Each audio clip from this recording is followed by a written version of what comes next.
السلام علیکم دوستوں ہمیں حضور پاک صلی اللہ علیہ وسلم کی شان میں گستاخی کرنے والوں کے خلاف اکٹھے ہو کر کھڑے ہونا ہوگا۔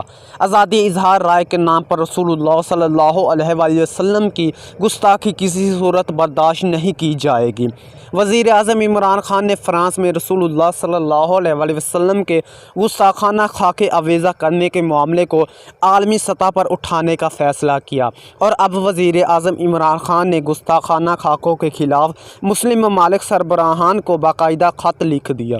وزیر اعظم نے مسلم امہ کے سربراہان کو لکھے گئے خط میں کہا ہے کہ ہمیں حضور پاک صلی اللہ علیہ وسلم کی شان میں گستاخی کرنے والوں کے خلاف اکٹھے ہو کر کھڑے ہونا ہوگا۔ مسلم امہ کے سربراہان کو لکھے گئے خط میں مزید کہا کہ ہمیں اس گستاخی کے خلاف متحد ہو کر آواز بلند کرنا ہوگی۔ انہوں نے خط میں مزید کہا کہ ہمیں مغرب کو بتانا ہوگا کہ اس گستاخی کی وجہ سے ہم کتنے دکھی ہیں۔ عمران خان نے مسلمان ممالک کے سربراہان کو الگ الگ خطوط لکھے۔ وزیر اعظم رسول اللہ صلی اللہ علیہ وسلم کی شان میں گستاخی کو بھرپور طریقے سے عالمی فورم پر اجاگر کر رہے ہیں۔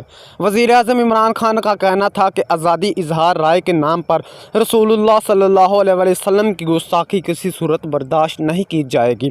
حرمت رسول اللہ صلی اللہ علیہ وسلم کا معاملہ ہر پلیٹ فارم پر اٹھائیں گے کہ وزیر اعظم مسلم ممالک کے سربراہان کو اتحاد و یکجہتی کی درخواست کریں گے۔ گستاخانہ خاکوں کی وجہ سے تمام امت مسلمہ کے جذبات مجروح ہوئے ہیں۔ اس صورتحال میں تمام عالم اسلام کو مل کر اس کا مقابلہ کرنا ہوگا۔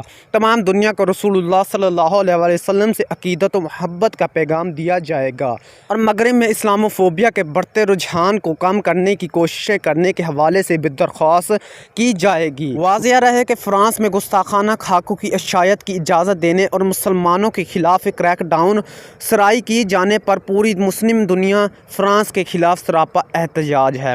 فرانسی صدر کی جانب سے نہ صرف گستاخانہ خاکوں کی اشاعت کو نہ روکنے کا اعلان کیا گیا، بلکہ مسلمانوں پر شدت پسندی کے حوالے سے بھی الزامات عائد کیے گئے ہیں۔